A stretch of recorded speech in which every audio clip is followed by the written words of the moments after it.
Halo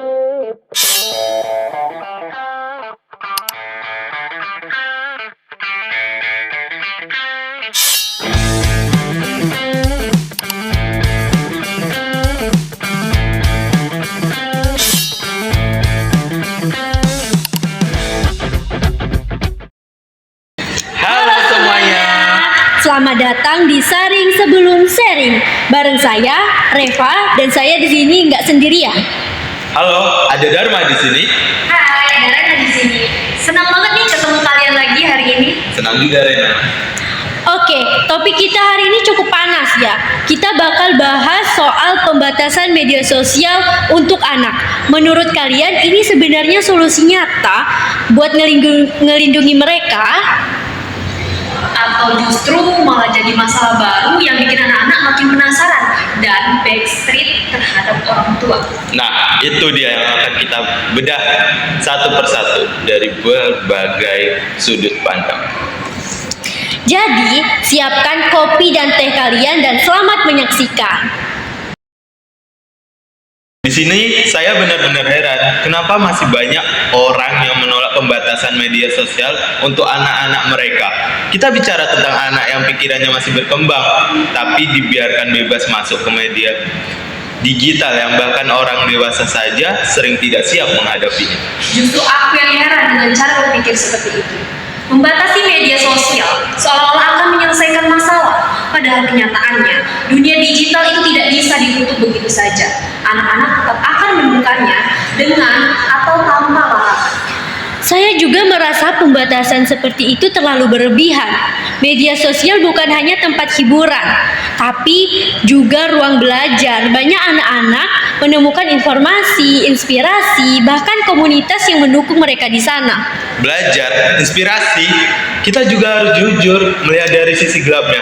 Setiap hari ada anak yang jadi korban cyberbullying, ada anak yang mentalnya hancur hanya karena komentar orang asing di internet. Itu bukan hal kecil loh. Tapi itu bukan salah media sosialnya, itu salah cara orang menggunakannya. Kalau ada orang menggunakan pisau untuk melukai orang lain, apakah kita akan melarang semua orang menggunakan pisau? Benar, yang seharusnya diperbaiki adalah cara kita mendidik anak menggunakan teknologi, bukan langsung menutup aksesnya. Masalahnya, tidak sesederhana itu. Tidak semua anak punya orang tua yang paham teknologi, tidak semua anak punya pendampingan yang cukup. Ketika mereka sendirian di dunia digital, siapa yang melindungi mereka?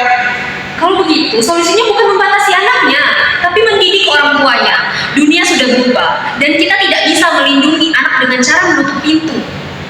Dan kalau kita terlalu membatasi, anak-anak justru akan semakin penasaran. Mereka akan mencari cara lain untuk mengakses media sosial. Mungkin dengan cara yang lebih beresiko, Tapi tanpa batasan. Mereka benar-benar dilepas begitu saja kan? Anak umur 10 atau 11 tahun bisa melihat apa saja di internet, dari konten kekerasan, ujaran kebencian, bahkan hal-hal yang sama sekali tidak pantas untuk mereka lihat.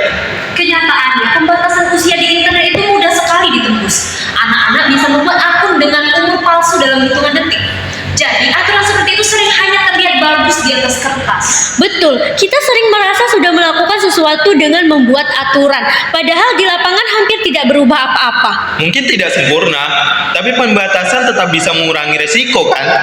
Kita tidak bisa hanya diam dan berharap semuanya baik-baik saja. Masalahnya, pendekatan seperti itu terasa seperti menyederhanakan masalah besar. Dunia digital itu kompleks, dan membatasi akses anak bukan berarti mereka akan otomatis aman. Justru yang lebih penting adalah membangun literasi digital. Anak-anak harus tahu bagaimana melindungi diri mereka sendiri di internet. Tapi apakah kita benar-benar yakin pendidikan saja cukup? Bahkan orang dewasa pun sering terjebak hoax, konflik online, atau kecanduan media sosial. Justru karena itu kita harus mengajarkan cara menghadapinya sejak awal. Kalau anak hanya dilarang, mereka tidak akan pernah belajar mengelola dunia digital yang nanti akan mereka hadapi seumur hidupnya. Dan kalau kita terlalu menutup akses mereka, kita mungkin sedang membesarkan generasi yang tidak siap menghadapi realitas di teknologi. Tapi kalau kita membiarkan mereka bebas sejak kecil, kita juga sedang mengambil resiko besar terhadap kesehatan mental dan perkembangan mereka. Atau mungkin sebenarnya kita yang terlalu takut dengan perubahan zaman? Dan pertanyaannya tetap sama. Apakah pembatasan media sosial benar-benar melindungi anak-anak? Atau hanya membuat orang dewasa merasa sudah melakukan sesuatu? Sementara anak-anak tetap harus menghadapi dunia digital itu sendirian.